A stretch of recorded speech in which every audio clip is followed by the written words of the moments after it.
Europe 1. Et c'est l'heure de notre rendez-vous à la ferme, non pas en Auvergne cette semaine, vous l'aurez compris, mais en direct du salon de l'agriculture à Paris. Fanny Agostini, bonjour Fanny.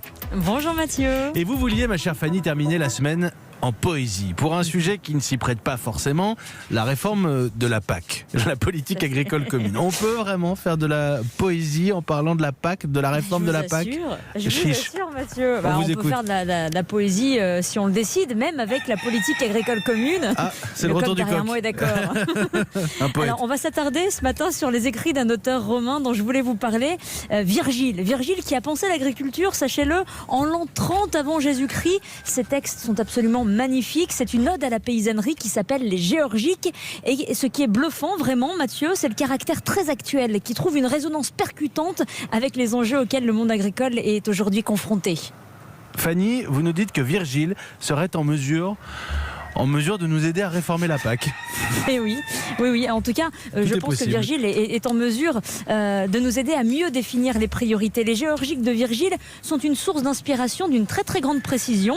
Il a décrit les sols, le végétal, l'animal, en mettant le doigt sur un grand principe, celui de l'amour et du bien-être des hommes avec leurs bêtes, qui doit en tout premier guider nos décisions politiques. Il fait aussi l'apologie des rythmes naturels, du travail paysan et offre toute une palette aussi technique que poétique sur la façon de conduire les troupeaux et les cultures selon les principes de l'agroécologie.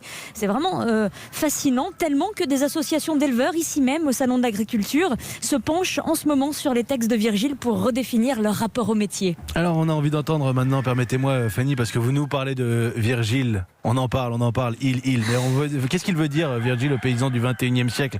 Vous avez bien un petit extrait pour étayer ce que vous nous dites? Alors attention, parce que c'est un extrait traduit du latin, vieux de plus de 2000 ans, mais LV2, qui sonne très juste LV2 en 2020. Alors ça commence comme ceci, Mathieu. Attendez.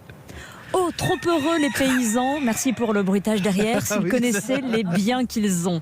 Loin des discordes et des armes, la terre d'elle-même en sa suprême justice répand pour eux une nourriture facile. Ils possèdent calme et tranquillité, une vie qui ne s'est pas trompée, riche de 1000 ressources. Ils ont les rêveries dans des grands espaces, les grottes, les eaux vives, les coques derrière moi et les fraîches vallées, le mugissement des bœufs, les douces sommes sous les arbres, les clairières et les gîtes des bêtes, une jeunesse endurante et contente de peu.